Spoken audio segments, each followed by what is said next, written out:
Are we still clap? Oh, happy Ooh. day. Ooh, I'm reading this book. What's it called? My phone's over there. I can't remember, but it's the whole the whole series. It's like 5 books, and I love it so much because it's an LGBTQ book. Ooh. I love a good man on men book, an MM book. We'll have to do a reading. Love a good MM Ring book. for sex. Well, you know what this is with that opening, friends. Sorry, I'm just getting adjusted here because I did. I know. I would even have like my my hairphones. I didn't have my hairphones on. My hairphones. My hairphones. This is Hard Talks with a Blonde and a Hippie. I'm your trippy hippie, Alicia, jumping on the mic from good old Utah with my co-host, Your favorite blonde, Sarah. And do you know what's calling today, fam? Oh, there it is. I was like, It's motherfucking history. you're like a little bit of a history buff, I decided. Okay, so really quick, I thought that I paid attention pretty well in high school. I didn't. I can tell you that. No, I thought I did for the most part, right? But what I'm realizing is I retained nothing. I just realized like 3 years ago that because I couldn't figure out how my grandpa was driving to Alaska. you thought Alaska was an island? Yep. That's funny. A lot of people do, though. Well, I mean, like, how could you not? It's because on the map, It's because like separate, Hawaii and people take that literally. is like a square on itself, and then so is Alaska. I'm like, what? What is happening? I'm like, how would Grandpa drive to Alaska? You drive up through Washington. You drive through Canada. Canada. Yeah, Canada. You're right. And I know I can speak for Sarah when I say I think her most favorite thing about me, remember this, your best friend here, This is when I'm just your sounding board and I sit here and go, oh. I need the oohs and the ahs for like how insane this was, right? So I can basically like tune out and be like, whoa. No, I need you because this is some crazy shit that I'd never heard of. And it's kind of sad. It's really fucking sad. It's kind of, and it's been a while since we've done pisses you off though. It does. Like, okay. A lot. It's kind of like another Titanic situation. Like the ending makes you mad because that guy's like, should we? No. He's like, I'm sorry. No. Yeah. Okay. So maybe we should tell him what we're talking about. Yes, okay. So, Chernobyl. I could not figure the name out. I was like, freaking Noble. It is the biggest and only nuclear disaster to ever happen in human history. China. It's one of 2. One happened in China. I looked it up. I did read that today. One happened in China. So this was the first. Yeah. But it was not, well, I did read that it was a level 7 nuclear. So, okay, yeah. So 2 like in severity, the world. like 7, and that's like the highest you can basically go. Mm-hmm. So this is like only 2 nuclear occurrences like this, and that was one of the 2 because the other one happened in China. Yeah, and Chernobyl happened in Ukraine, which was a satellite state of the Soviet Union. So it was a big cover-up, too, or an attempted cover-up. And I honestly think that they never would have went public with the scale of this disaster had they not, like, so many people died. Radioactive or radiation on a dosimeter all the way in Sweden. Other people were already like getting hit by this. Yeah, affected by it. And America took satellite images of the explosion and the fire in the facility itself. So they were kind of outed immediately and they had no choice but to, come out with the truth. But I had never heard of this before. You can watch it on HBOMax, by the way. And we're going to be like playing a couple of clips from it because there's no way I could begin to explain how a nuclear reactor works properly without hacking it to death. But at first, when my friend showed me the show, I was falling asleep through it. And I had no idea what he was talking about, right? I was a little disinterested until the next day, I start watching it myself and I'm like, holy shit, like this really happened? Yeah. He's like, yeah, you've been living under a rock, but the more I've learned about it, the less people I realize actually have heard about it. But like it's so like it happened in like 1986 86 in the Soviet Union, Ukraine, Russia, and they're trying to cover up. So of course they're not gonna be like, the U.S. is not gonna teach that in history. No, and he said that I was tuning out in history class, but I was like, no, that's a name that you remember, right? And like that's what I was saying is like, how could you not remember that? You're exactly. Your favorite thing about me is probably like, once I get stuck on something, I have to figure out how the fuck it ticks. 12 what pages the fuck later. happened? Yes, okay. And this is not going to be read. Small handwriting, both sides.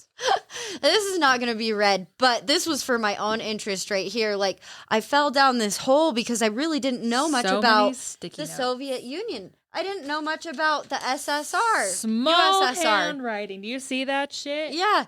And so suddenly I'm writing a whole historical timeline about the rise and fall of the Soviet Union, and I've never felt so confident talking about communism before in my life. I still don't understand. I really didn't understand it very well, you know? And anyway, so getting to the point.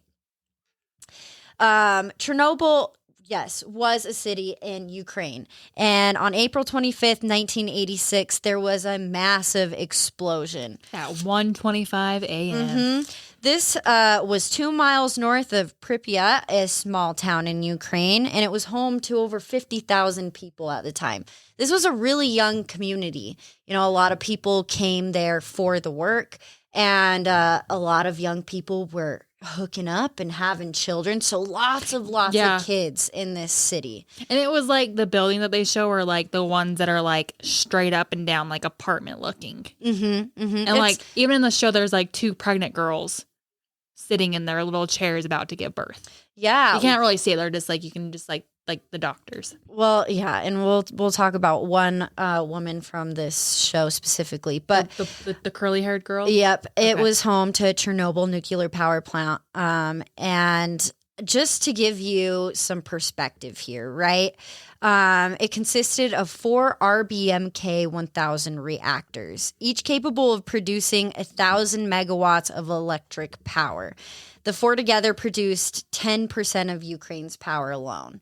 So this was huge because Russia was in a race to outperform the U.S. in technology, space travel, military, you know what I mean? Mm. So they wanted to be the best of the best, and a lot of human error occurred and was fault to this explosion. You know, it could have been avoided because in science, in the beginning of the series, they're like, how is it possible for this RBMK reactor to have exploded? The core. Yes. There's no way that the core exploded and that it's exposed and it's leaking radioactive particles to the whole continent. There's no way it's physically possible. So at first, they couldn't figure out, and they didn't want to believe the workers who were on site when this happened. And are actually seeing the core exploded and rubble and fire everywhere. Yeah, but then the crew chief guy, Dyatlov, was like, there's no fucking way. And basically he's like, you're lying. It's fine. Yeah. Pump some water into it. We will be okay. You're wrong. I saw it with my own fucking eyes. Look at my face. I'm bleeding out of my pores. You're wrong. It's not possible. It's a small radiation. How much is there? Our little thing says 3.6. 3.6 not bad. I can't say that word correctly, by the way, so hack me later. But just so, because this is how my brain works, I need to understand, right? Where a typical power plant makes steam by burning coal, a nuclear plant makes electricity with a nuclear reactor. It makes electricity with steam that turns a turbine to generate electricity. She's fine. It's my dog. They accomplish this with something physicists call fission. Okay. And the definition of fission is dividing or splitting something into 2 or more parts. That was perfect. I was just really hopeful that she'd be good because she was good all day. I think her bone's gone. Fucking bone. Do fucking cardio. I mean, that's a lot of stairs. Stairs get me. And you had like a 20-pound dog? She's like 25 pounds now. Yeah. Oh my pretty God. heavy dog. Apologies. Okay. You can still hear her through the vents. Whatever. Totally fine. From the top. Make it drop. That's some wet ass pussy. Valery Legasov was the brilliant physicist that figured out and expressed his concern to the USSR, which was a huge deal because, God, sorry, I'm winded. To better understand the state that they were in 1986, it was like during a stagnant period for the Soviet Union. You know what I mean?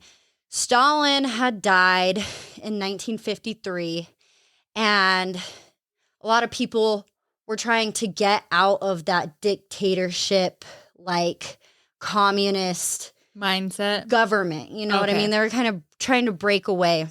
They're like, we're our own people now. But at the same time, the KGB is basically, or was basically, like the Soviet Union's CIA. They were a totally different, separate entity from the government, and they focused on intelligence and military. Okay. And these guys were fucking ruthless, right? They would tap your phone lines, like all of the people within the satellite states, because the Soviet Union covered over 15 different countries, and all the names have changed now. Like, it used to be like Poland and Czechoslovakia, or the Czech Republic, Eastern Germany, a bunch of Kazakhstans and stans back then, but a lot of Eurasia. And when I read this, I'm like, okay, how much land mass is that? The Soviet Union reigned over a landmass the size bigger than like the entire North American continent. Damn. So they were like balling, all right? And they had those shit together. And like they really ruled by fear. Yeah. Not only did they have the KGB to do their dirty business and in secrecy, but everyone was being followed, and everything was like a giant cover up. Communism like wasn't meant to be a bad thing. Lenin, the leader before, you know, because before fucking this, there were Tsars, which were like kings in Russia. Yeah. And they ruled for like hundreds of years. And fun fact for you, the last Tsar to rule was Nicholas II, who was meant or said to be a brutal motherfucker. And he's part of the reason that the Soviet Union even came into play. His whole family was executed. Unfortunately, that included Anastasia. I was going to say, okay, that's yeah. right, So that's where SARS come in. And the Soviet Union was supposed to be like for the workman. You know what I mean? We need to do an episode about Anastasia, about the like conspiracy with that. I fell down that rabbit hole hard too. We could do it soon. But it quickly turned into that dictatorship, like government. I feel like everyone's always like, well, we just want to help the people with the people, but there's always that one little motherfucker who's like, I want all the power. All the power. Yeah, fuck the work, man. So the USSR quickly took over, you know, like manufacturing, all of the economy, farming. You know, they controlled money, and there was nothing privately owned. Land was divvied out to people. And that was the good part in the beginning. Like, everyone got a piece of land. Hey, Freddie, you look like you need some land. Here's some land. No, like farmers couldn't even eat their own grain. And people were literally fucking starving to death because they were purposely starving them out. And it's just, fucked up. So here we are in 1986 when this big explosion happens at Chernobyl. And basically the head engineers on site are trying to minimize the situation. They're like, oh, you know what I mean? No big deal. Oh, 3.6 Rontgen. They're like, all right, we'll get the bigger one in the safe at a whole different like area of the like across town, right? So he gets it, and it goes up to 1,000. 15,000 Rontgen. 2,000. The big 2000? one? No It one. was 15? Yeah. Yeah. So they end up. It melted. It was a faulty one. Get a different one. Oh, is that the machine they tried putting up on the roof? No, that's the one where the guy goes in and he is testing it to see how much radiation really is there. Not on the roof. They make him go to the roof to building 4 to let him know like the core is still. Yeah, but the crazy thing is like they're reporting 3.6 Rontgen or however the fuck you say it, because that's the highest that low reading disseminators. Wow, I fucking can't remember what they're called now. Decimeters. No. Decimeters. That's as high as they go. So they're literally just reporting back to the leader of the Soviet Union that number. You know, they don't know. And then at one point, like, they send them to the site because they're like, oh, well, if it's true, like, you know, I guess we need proof. But I don't think they expected it to be that bad or come. Because no one was telling them how bad it was. Yeah, so they got a higher reading decimeter. Fucking Jesus. And they had to wrap the 200 one. They had to wrap their truck in lead. And they had to wear lead armored suits because that's supposed to help a little bit with radiation, but not to this level exposure. And he drives up to the site and it read 15,000. And he was like, oh, this guy, Legasov, he was like, no, bro, like the fucking core is exposed. We are breathing in all these radioactive particles. If it rains, if the wind blows, you know, you have the potential of killing off an entire continent. Yeah. You know what I mean? And let me just play this for you really quick because he explains it so good. Well. It's horrible how like undermining. They're like, oh, 3.6, not bad, not terrible. Or he's like, not horrible, we'll be fine. And then they call that dude and he's like, no, that's pretty high. We should evacuate. Yeah, and we they're should like, evacuate. no, it's fine. He says that on the first phone call. Within like the first 2 minutes, he's like, okay, you know, what's the reading? How much contamination is there? And he's like, oh, that is significant. He's like 3.6. They were downplaying it. How many x-rays did the guy initially say?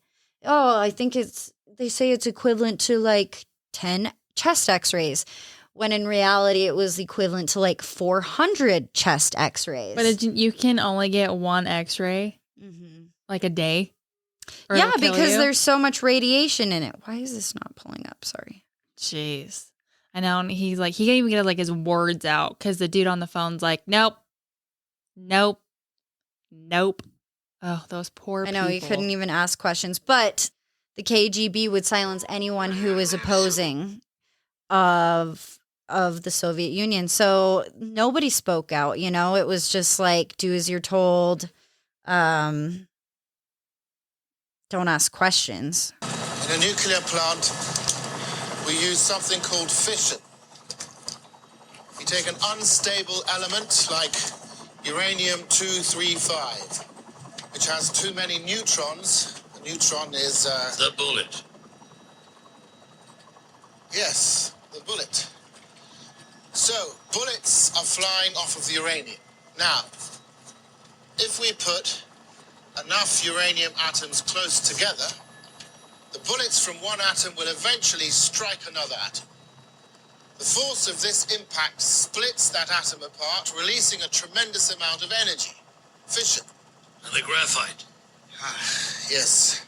The neutrons are actually traveling so fast, we call this flux. It's relatively unlikely that uranium atoms will ever hit one another. In RBMK reactors, we surround the fuel rods with graphite to moderate, slow down the neutron flux. Good. I know how a nuclear reactor works. Now I don't need you. And that sets the whole tone for like everyone in this committee, the entire government's like position, right? They just really don't give a fuck. This is the only dude who's like, no, bro, there is a problem. And he figured this all out by reading a fucking report in the waiting room, going to this meeting because they described a fireman having severe burns on his hands after because he picking picked up a black mineral rock. He immediately was like able to identify that's fucking graphite, and there's only one place that graphite is. It's inside the reactor core. It's exploded, and that's why no one will believe him, because they're like, really, you figured this out because of a rock in a report. You know what I mean? But he's like, yes, okay. And to what he was talking about, an RBMK nuclear reactor uses uranium-235. That is the unstable element he mentioned. It uses it as fuel, the same as an atomic bomb. Okay? So every atom of U-235 travels at nearly the speed of light, and it penetrates everything that it comes in contact with. This means metal, concrete, woods, flesh. You know what I mean? They basically describe anything that's more technical than the plastic outside of a light switch will be destroyed by this chemical. You know what I mean? In the docuseries that you just listened to, they compare these atoms to bullets, and it does destroy everything that it touches. So every gram of uranium-235 holds 1 billion trillion of these atoms, or what they call bullets. Okay, that's 1 gram. Chernobyl held over 3 million grams of uranium-235. That's why this is such a big deal, because, oh my God. That's a lot of radiation. Yes. So they said that it was equivalent to, I'm getting ahead of myself. It's basically 400 times the radiation of the bomb that went off in Hiroshima. Mm-hmm. I can't fucking talk today. China? Yeah, in Japan. Japan. Ooh, sorry. Fucking Japan. Yeah. So a little timeline. The explosion goes off at 1:23 a.m. 25. That was 25. Whatever. 1:20-ish. 1:20 time. Okay. 5:20 a.m. They waited that long to have a board meeting. Head engineers were adamant that nothing severe had taken place, that just a large control system tank exploded, not the reactor itself exposing the core. Just a small little fire, you know? And it's not only the people on the plant that were working that night, but first responders. They had whole fire stations going out. Every person that they could get within that, so many mile radius of firemen were working on this fire. Mm-hmm. Mm-hmm. Yeah, and so hundreds of people were up close, and you can't put out this nuclear fire because it's not a fire. You know what I mean? The water will just evaporate and, make it that much worse. So 7:01 a.m., Legasov is contacted, like we said, to be on that committee to manage said accident. This is... At what time did they ask him to come? 7 a.m., yes. Oh, at 5 a.m., that was when the old guy was like, oh, we do it for the Soviet Union. Conceal. Keep our secrets. Seal off the fucking city. Cut phone lines. Do not let people know what the hell is happening. Yes. So there are people, who live in Pripyat, the city right next going to the school. Plant. Yeah. The night that the fire is going on, they're standing on a bridge with their children, marveling at the... And then, all the ash comes to them, and they're playing in the ash like it is just, snowing. Yeah. Yeah, they're watching the fire blaze, and they're like, oh, wow, look at the beautiful color of the glow. Yeah, it's the fucking... radiation. Ionizing the air. So, yeah, not good. A lot of fucking people were immediately affected. But after, he's asked to come onto the committee, and he cited that it's only 3.6 Rontgen. This was the first time that Legasov suggested they evacuate the city, but he's just straight up ignored. You get the word evacuation out before the guy's like, no, we will convene at 2 p.m. No, we don't want to create any panic or alarm. Everything is normal. 2 p.m. will they meet? Yeah. 2 p.m. 2 p.m. 13 hours after the explosion. Because there's no way the core exploded. Yeah, this committee meets. Everyone's fucking chill except Legasov. Nobody understood the danger. Nobody believes him. And I think the craziest quote that the leader of the USSR, which was Gorbachev at the time, he says, our power comes the perception of our power. That quote right there is the Soviet Union. It was all a matter of fucking perception. Mm-hmm. They were draining their people dry of everything that they had, treating them extremely poorly, and keeping basically secrets. Poisoning them. Poisoning them. And I think that is accidentally the hardest part for Valery Legasov is, he had to go and be on the site and stay at a hotel in the nearby city. And there's a scene where he's even at the bar and a couple asks him, like, is there anything we should be worried about? And he couldn't say anything. Because if you shared the state's secrets, you'd be shot execution style, cold blood. You know what I mean? Everybody you told. Yeah, no questions about it. I thought it was crazy too, on the helicopter ride over there, he immediately knew that the core was open because there's graphite debris on the roof and everywhere, and the smoke was not a normal color. Yeah. And the guy who he was sent there with, the guy who's like fucking opposing him on his every turn in the beginning, is like, I don't see how you can tell that. And he's like, you can tell, like, look at the haze, you can see it ionizing the air right in front of you. And no, it wasn't until they fucking strapped a truck up with that higher dosimeter and tried to prove him wrong, where they had to eat their fucking words. What kind of laugh was that? Because I feel you. A scary one. Legasov and his team of scientists devised a plan to smother the fire with boron and sand.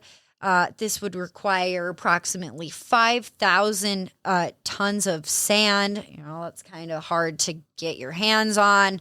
But hey, if you're the Soviet Union, I fucking don't know. They can get it. This is when they still refuse to evacuate 50,000 people from Pripyat.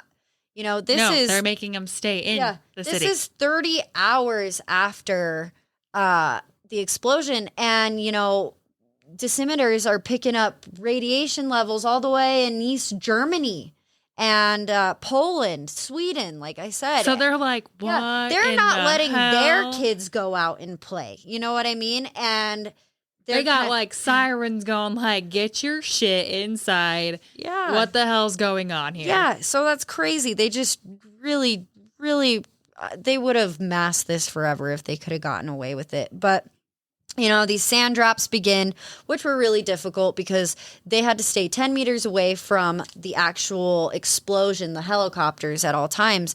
Because if you drove over the core reactor, you're dead. Dead. 36 hours after the explosion, the USSR had no choice but to evacuate surrounding cities, because that's when the United States came out publicly with their satellite images of the explosion. And all of these other countries and regions were picking up what they weren't putting down. You know what I mean? The U.S. came out and be like, hey, so what happened here? And so the countries are like, yeah, that is why we have radiation here in our country when we should not even be like associated with that. This is not a small explosion. Like, your shit is like fucking broken, right? Fucked up. So the world knew that this nuclear radiation had traveled beyond its borders. This exclusion, I know, right? And this is a horrible, horrible death. Like, just agonizing. Like, you start like bleeding from your melting from the inside, throwing up. Yeah, no, just like burning from the inside out. Yeah. This exclusion zone initially was 6.2 mile radius, and Legasov was like, bro, we need to make it a lot fucking bigger. Okay. Initially, when they did finally decide to evacuate, 49,000 people had to leave their homes, get out of their cars. They were stopped from driving. Like, everything was literally left as is. What's up? Oh, it broke. I'm sorry. I'll fix it when we're done. Thank you.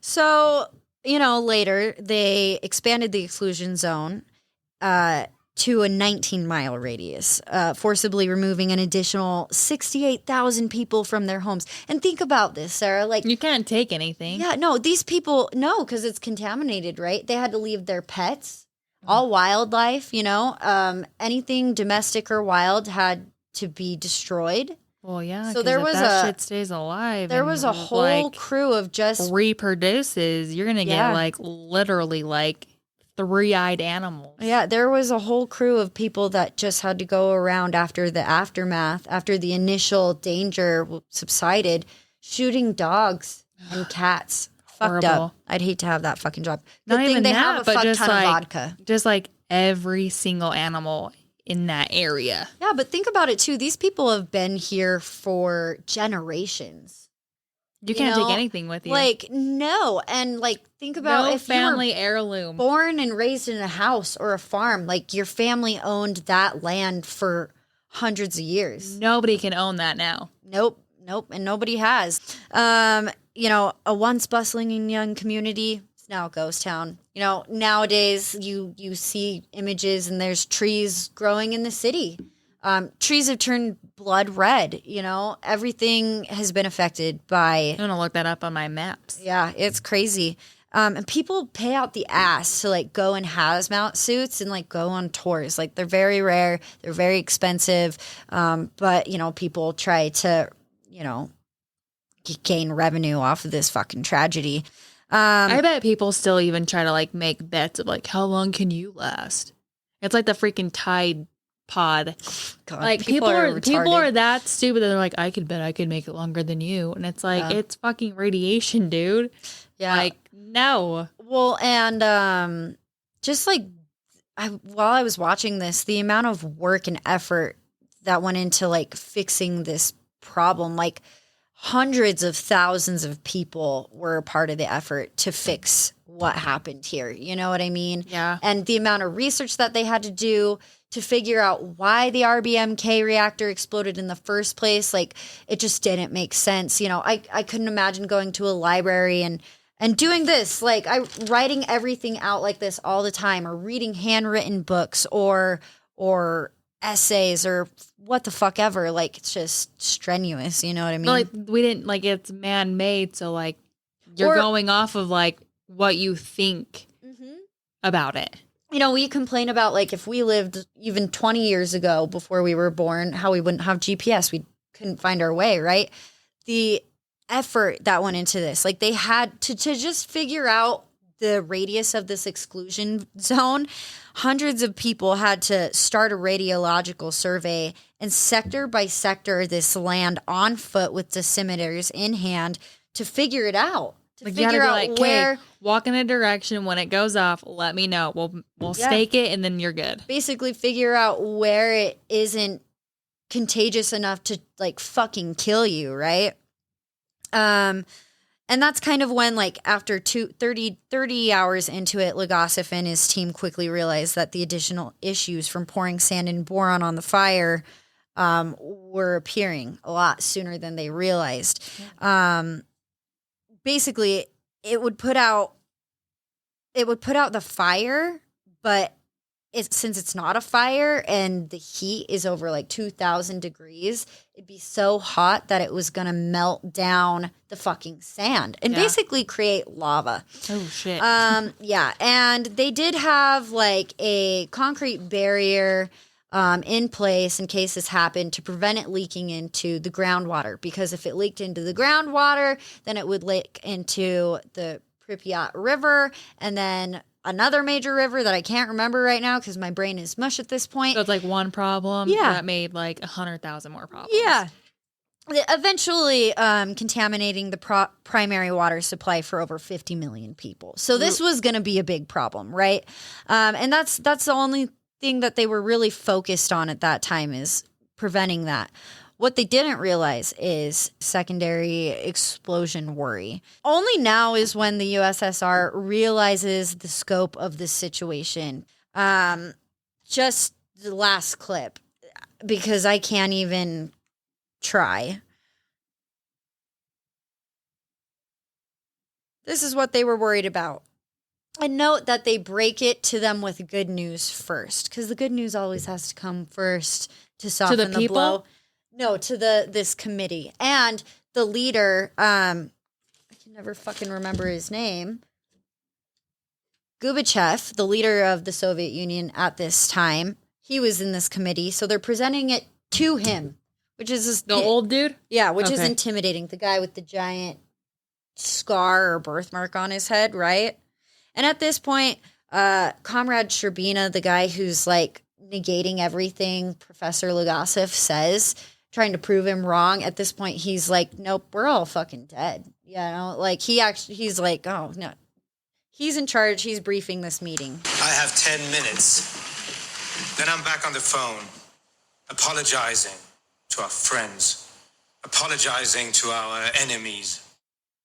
Our power comes from the perception of our power. Mm-hmm. Do you understand the damage this has done? I ain't worried about Do it. you understand what's at stake? It's not bad. No. Boris? Professor Legasov will deliver our briefing. I've been humbled. There is some good news. The airdrops are working to douse the fire. There's been a reduction in radionuclide emissions, but the fire will not be extinguished for at least another 2 weeks. There is also an additional problem. Just a small one. Nuclear fuel doesn't turn cold simply because it is not on fire. In fact, the temperature will likely rise as a result of the blanket of sand we dropped. The uranium will melt the sand, creating a kind of lava, which will begin to melt down through the shield below. You have made lava. I anticipated this. I believe there was time to reinforce this lower concrete pad before the lava reached the earth and contaminated the groundwater, but as it turned out, I was worried about the wrong thing. It was my understanding that these large water tanks under the reactor were essentially empty. This is Ulana Khomyuk of the Belarusian Institute. Thanks to her insight, we are now aware that the tanks are, in fact, full. Of water. Yeah, why is that a problem, Professor? Mic drop right here. When the lava enters these tanks, it will instantly superheat and vaporize approximately 7,000 cubic meters of water, causing a significant thermal explosion. How significant? We estimate between 2 and 4 megatons. Everything within a 30-kilometer radius will be completely destroyed, including the 3 remaining reactors at Chernobyl. The entirety of the radioactive material in all of the cores will be ejected at force and dispersed by a massive shockwave, which will extend approximately 200 kilometers and likely be fatal to the entire population of Kiev, as well as a portion of Minsk. Not The bad. release of radiation will be severe and will impact all of Soviet Ukraine, Latvia, Lithuania, Belarusia, as well as Poland, Czechoslovakia, Hungary, Romania, and most of East Germany. So all of Eurasia, pretty much. What do you mean, impact? For much of the area, a nearly permanent disruption of the food and water supply. A steep increase in the rates of cancer and birth defects. I don't know how many deaths there will be, but many. For Belarusia and the Ukraine, impact means completely uninhabitable for a minimum of 100 years. Minimum. Mm-hmm. There are more than 50 million people living in Belarusia and Ukraine. 60, yes. 60 million. And how long before this happens? Approximately 48 to 72 hours. 2 days. That's embarrassing. Isn't it? But we may have a solution. Maybe. We can pump the water from the tanks. Unfortunately, the tanks are sealed shut by a sluice gate, and the gate can only be opened manually from within the duct system itself. So we need to find 3 plant workers who know the facility well enough to enter the basement here, find their way through all these ductways, get to the sluice gate valve here, and give us the access we need to pump out the tanks. Of course, we will need your permission. My permission for what? The water in these ducts, the level of radioactive contamination. They'll likely be dead in a week. We're asking for your permission to kill 3 men. Ugh. It's fine. He already killed half the population. What's 3 more? Seriously. But, thankfully they were able to avoid this additional catastrophe with the help of the 3 men who actually did volunteer to go under into the water. And luckily, 2 out of these 3 men are still alive today. So they were very, very lucky. God damn. Yeah.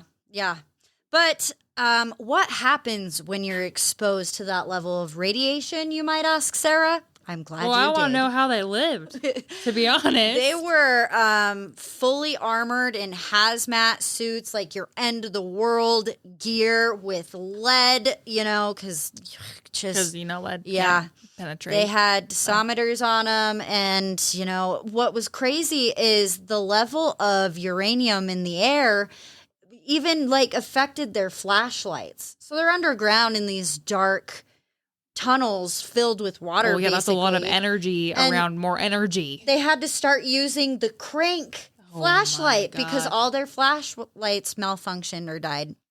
But what happens to a body when it is exposed to that level of radiation? Well, it's quite crazy. You may have burns in the beginning, but and you may be sick, throwing up, like the scenes you saw in the very beginning. They just got red-faced. Yeah, but there's also a latency period. So it appears that they're getting better and they're even healthy, But this only lasts for 2 to 3 days. Ionizing radiation starts to tear the cellular structure apart. Skin blisters, it turns red, then black, and dies. Your cellular damage begins to manifest in, your bone marrow dying, your immune system failing. Organs and soft tissues start to decompose. And within 3 days to 3 weeks, you're dead. Legasov had to explain to Comrade Sherbina at one point, what's the big deal? Why do we have to evacuate? We're staying here. And he's like, yes, and we'll be dead in 5 years, most likely from thyroid cancer, because your thyroid is. I told my grandma about that, and she's like, yeah. She's like, a lot of people had thyroid, babies were born with thyroid problems. Mm-hmm. And that's why a lot of people took iodine as well, because it's supposed to strengthen your thyroid. Is that why she was asking about iodine pills? Because she knew. She was like, no, that's not a normal fire, bro. Do we have iodine at stock? This is a nurse at the hospital. And they're like, what for? It's a fucking fire. Okay. She's like, iodine pills. Yeah. So. Is that what kind of saved people? Or helped them with their after being exposed their thyroid? It does help, but if you are up close and personal. Well, them, but the people that were secondhand exposed. Yeah, I think it did if they knew to take it. It's not like the USSR was out there promoting it. Take your Have you taken your iodine today? Well, of course not. They want to kill everybody. Hey, this is a way fucked Don't up take way iodine. That will kill you. Depopulation, way fucked up way to go about it. But I guess always are. So I don't know. Well, I think they kept it quiet for so long. Yeah. So ultimately, they went to trial over this. They did find a resolution to it. It took 2 years. But the biggest question was, any government, they needed someone to blame. Why did this happen? And so through copious amounts of research from Legasov and his team of scientists, they were able to find redacted paperwork. There was a study done on RBMK reactors, and they found that there was basically manufacturing error. Naturally. Yeah, but the USSR redacted that bit of information and went ahead and made all these nuclear power plants with the model that they had, not telling anybody that That hey, it was manufactured this might wrong. happen. And so ultimately, the government knew that this was possible the entire time, but they just hid it. I mean, talk about some fucking gross negligence, my brother. Like, They didn't care. They're like, if it happens, it'll be a small problem. yeah. So a huge design flaw. Essentially, the graphite tipped control rods that would be used for emergency shutdown actually increase the chances of a reactor breach, which is actually exactly what caused the reactor to explode at Chernobyl. And there was a lot of human error there as well. A lot of the technicians weren't qualified, and maybe they were, but they just weren't informed properly on the situation. And Dyatlov, the crew chief at that shift, the night shift, he was just a fucking prick. I don't know if he was really that way in real life, but he comes off that way, right? So science was right. In reality, an RBMK reactor should never explode. No. This was just a huge fuck up on the USSR's part. How'd they resolve Chernobyl ultimately? After the initial danger of that thermal explosion, they re-solidified the concrete pad before the water was contaminated. They had to clear out enormous amounts of radioactive debris, especially off the roof. I mean, there was contamination over 1,600 miles. All animals in this zone had to be put down, like I said. Immediate area surrounding Chernobyl, every rock, tree, the ground itself, had to basically be tilled, uprooted, and planted under itself. Whole forests were razed and ripped apart. You know, this is tragic. Sorry for the trees. 62 miles, in fact, had to be. It's a lot of oxygen. Yeah, yeah. They also had to construct a containment structure around the plant itself because that reactor will forever be putting off radioactive particles. So that's crazy. 2 years, approximately 750,000 men, doctors, engineers helped to make this resolution possible. And it wasn't like they went and signed up and got a job. It was like it was kind of like a draft. You know what I mean? A lot of people from their military were there, people who had served in previous wars, but then a lot of just 18-year-old kids off the street. Hey, you got anything going on for the next 2 years? Cool. Let me take you to camp. You know what I mean? Yeah. Like craziness. And so that brings up my last point about this. Quote by Valery Legasov is, "What is the cost of lies?" He recorded over 5 hours of audio tapes spilling Soviet Union's secrets, talking about the attempted cover-up and everything that went on after this horrible tragedy. And sadly, he took his own life at 51 on April 26, 1988, exactly 2 years after the incident. I actually think that cleanup and everything took around 3 years to get everything resolved. But after the trial and after he had to bear his testimony at said trial, you know, he spoke out in front of everyone on camera. This is exactly what fucking happened, and it was at the fault of the Soviet Union itself. You know, they basically gave him a choice. We could put a bullet in your head right now, or you could disappear. Never talking about this again.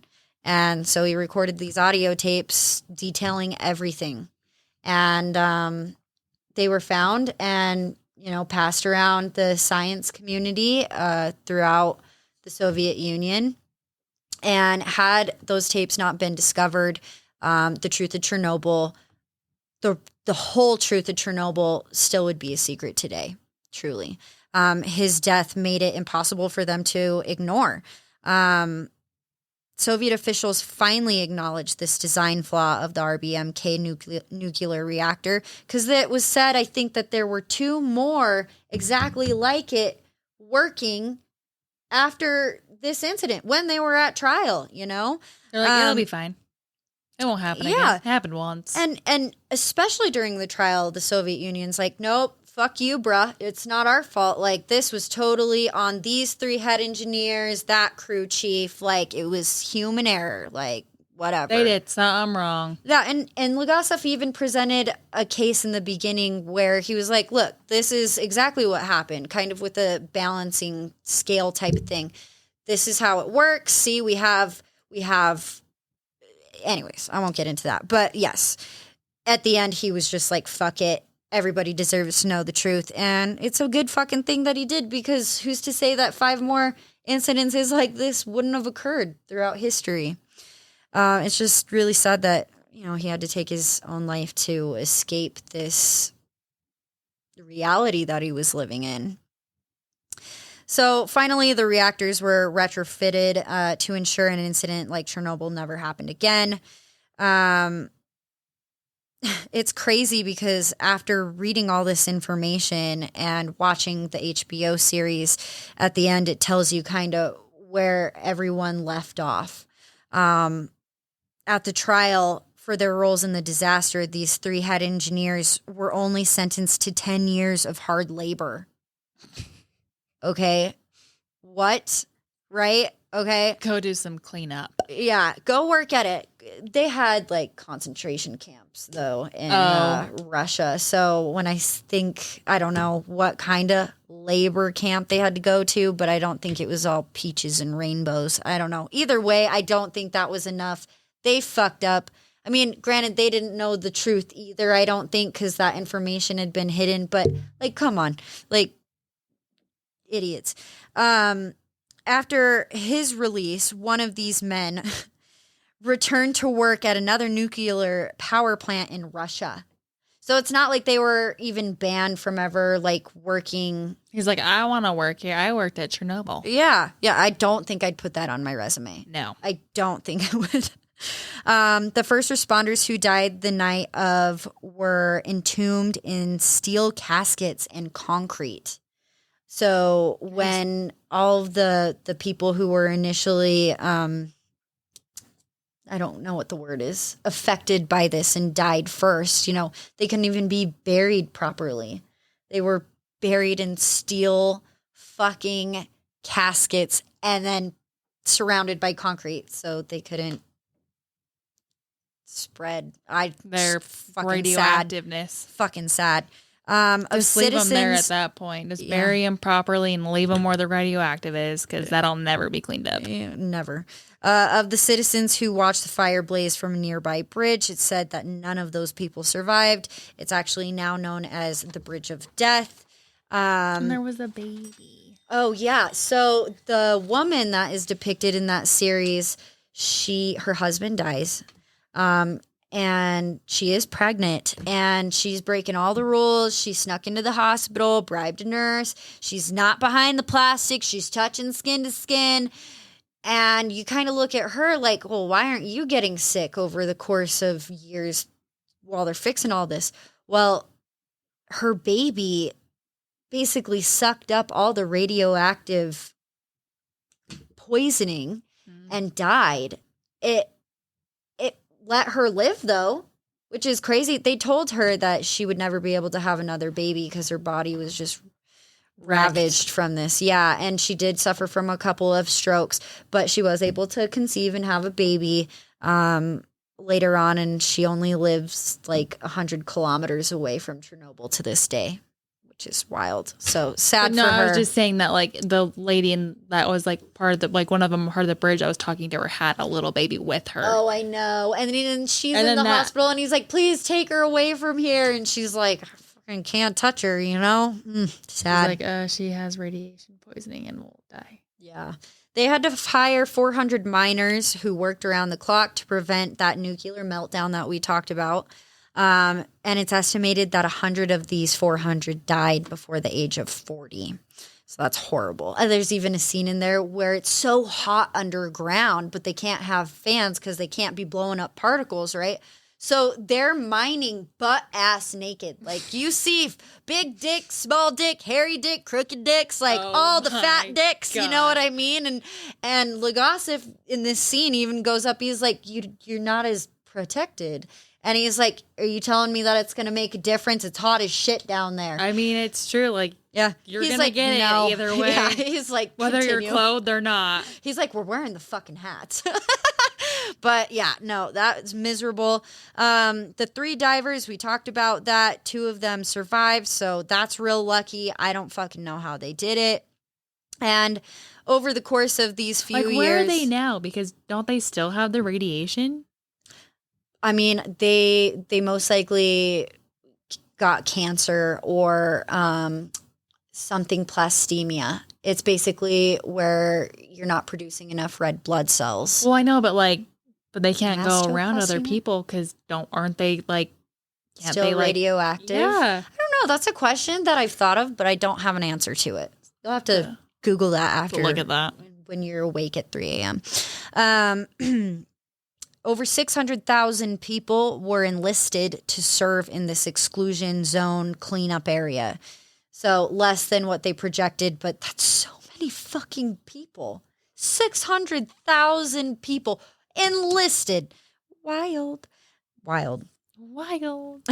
There's whole cities that have less people in it. Like, it's fucking crazy. Despite widespread accounts of sickness and death, the SSR kept no official records of their fates. Big surprise there. They didn't want to be accountable for all the people dying from this. They're like, we don't know. He just died. Yeah, no. He got hit by a car. Not our fault. Not our fault. Oops. So that's shitty. We'll never really know the true number of how many people were affected. And Gorbachev. Probably literally every single person that died. Yeah, Gorbachev, the leader of the Soviet Union at the time, he ended up retiring in 1991. I don't think retiring is the correct word. Resigned. Yeah, he resigned. And that They basically kicked his ass out. that was the end of the Soviet Union, though, 1991. And in 2006, Gorbachev was quoted, "The nuclear meltdown at Chernobyl was perhaps the true cause of the collapse of the Soviet Union," which is wild. That's 69. Well, yeah, they tried covering up instead of saving their lives. They basically took more lives. Yeah, it was 69 years of like world power. You know what I mean? Russia was to fucking be feared, for sure. In 2017, work was completed on the new safe confinement building at Chernobyl. Like, they're never not going to be able to stop working on this place just because it's like deteriorating as we're talking about it. This costs nearly $2 billion. It is designed to last 100 years, but, you know, that could vary. It's radioactive, let's be honest. Yeah. Following the explosion, there was a huge spike in cancer across Ukraine and Belarus. I can never say that right either. Sadly, it was the highest in children. And that's probably just because their immune systems aren't as strong. I don't know. Yeah. So, yeah, we'll never know the actual cost of Chernobyl. Most estimates range from 4,000 to 93,000 deaths. The official Soviet death toll has been unchanged since 1987, and it's 31. That's the stupidest thing I've ever heard in my life. Yeah. So this episode is in memory of all the people who suffered and sacrificed for this totally downplayed, minimized, like craziest thing ever. You know, I can't believe I never heard of it, you know. And Chernobyl and 1,000-mile radius around it today is still exactly as it was left in 1986, and it will remain that way and remain radioactive for another 20,000 years. So that is the story of Chernobyl. That's like a lot of like artifacts and like history in there, but you can't take it anywhere. It could be the lost city of Atlantis for all we know, you know, like, and I think that's the most eerie thing about it. The pictures they do have. I mean, this city was pretty expansive, and it was trending of its day. So, I mean, there was an amusement park, and the pictures of the abandoned amusement park it's just eerie. It's just, And like, there's no like animals, right? Like, they don't wander in there. I'm pretty sure they have like walls built up around this. Because could you imagine having like animals like wander in there And then like, they wander don't know? out. No, they have to keep it contained. So I was gonna say, because that shit would be. Ugh. yeah, no, anything that was left over from there, you know, I'm sure maybe they could have continued breeding. I bet they have 4 fucking eyes and 2 tongues. Honestly, I think they. Imagine. If that did happen, I think at a certain point, literally, Mother Nature would have to step in and be like, "You're done. Yeah. You're done." Yeah. Because like it's kind of like way off track here, but like mules. Mm-hmm. Do you know what a mule is? It's like a cross between a donkey and a horse. Mm-hmm. They have no reproductive system. Interesting. So you can't they're sterile. You can't breed mule with mule. You get a mule. So somewhere along that line, with it being radioactive, there has to be something sterile about it. Because if not, that shit, I mean, I don't think it has 4 eyes anymore. I just imagine like an oogly-eyed, like, what's that scene from the Simpsons movie where he jumps into the radioactive lake and he comes out with 1,000,000 eyes? Dude. And the Environmental Protection Agency comes to like save the day. No. It's just, I really horrible. truly believe this, if they were successful, would have been the biggest cover up in history. Like, Jesus. And thank God for Legasov. May he rest in peace, man, because without him being a little bit of an alarmist and being like, no, bro, we need to go fucking thoroughly check this out. And recording everything. Who's to say that entire half of the globe wouldn't be dead and gone? It'd probably be like blew up or like not even existent because it'd all have been radioactive. Yeah, and it's still such in a fragile state. So if Chernobyl was bombed today, big bomb still. So I don't know. Yeah, if you enjoyed this episode, the hemisphere would be like, what? Like gone 400 times the atomic bomb. My God, what? You know what? We'd fill it all over here. You know what the creator of the physicist who figured out the final formulation for the atomic bomb was quoted saying, "I just created death." Yeah. And right, did you know? And he was super fucking remorseful about it. He was like, "What did I just do?" Yeah. You know, that like shit was recorded. This power in the wrong hands and nay. You know. But at the same time, why is he remorseful? Like, he's actively trying to make it, and now he's all like, "Oh shit." Well, he's just like a physicist. Like he's like, "I just made death working in a lab." I you didn't know, mean to. like he's probably not. He probably wasn't, or maybe he was. I don't know. See, why? Maybe he didn't realize the scale or the huge scope of it all. I'm not sure, but why don't you destroy everything? Everything. Like, keep that shit a secret. Yeah. But then too, like, what were we talking about? Like not radioactive. What is that other word for it? Radiation. Radiation is man-made. It all is. It's a chemical makeup. I cannot believe that. It is. Any chemical is a man-made.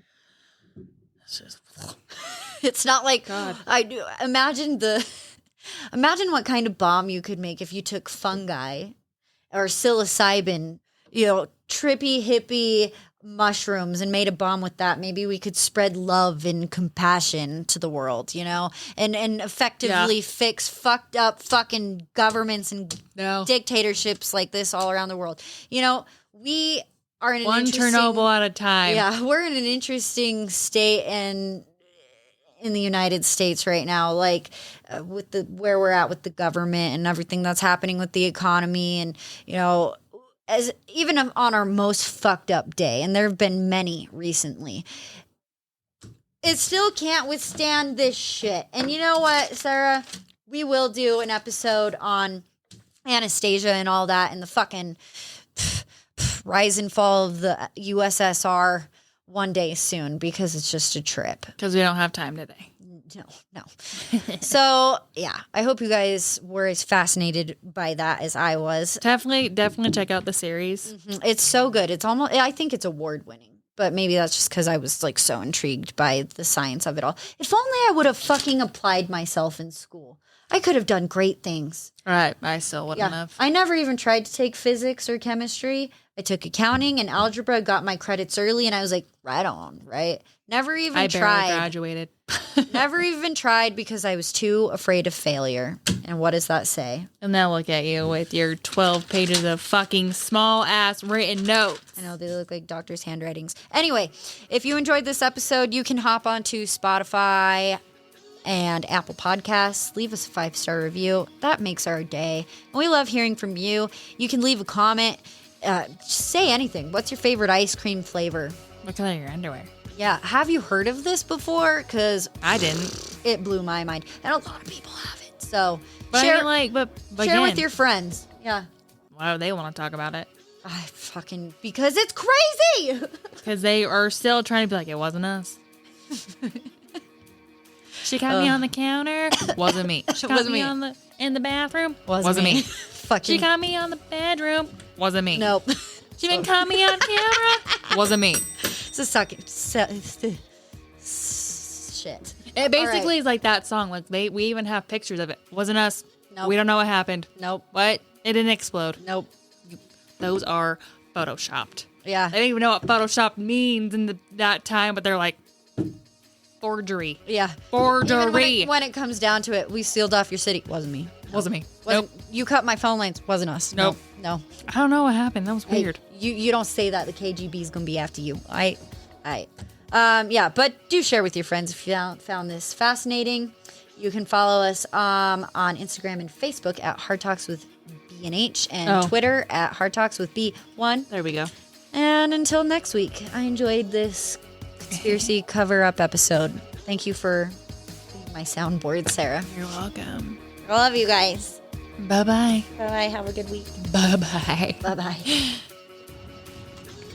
Yay! Oh, that shit's crazy. Now you don't have to watch the series. Well, I still want to. I got it for you.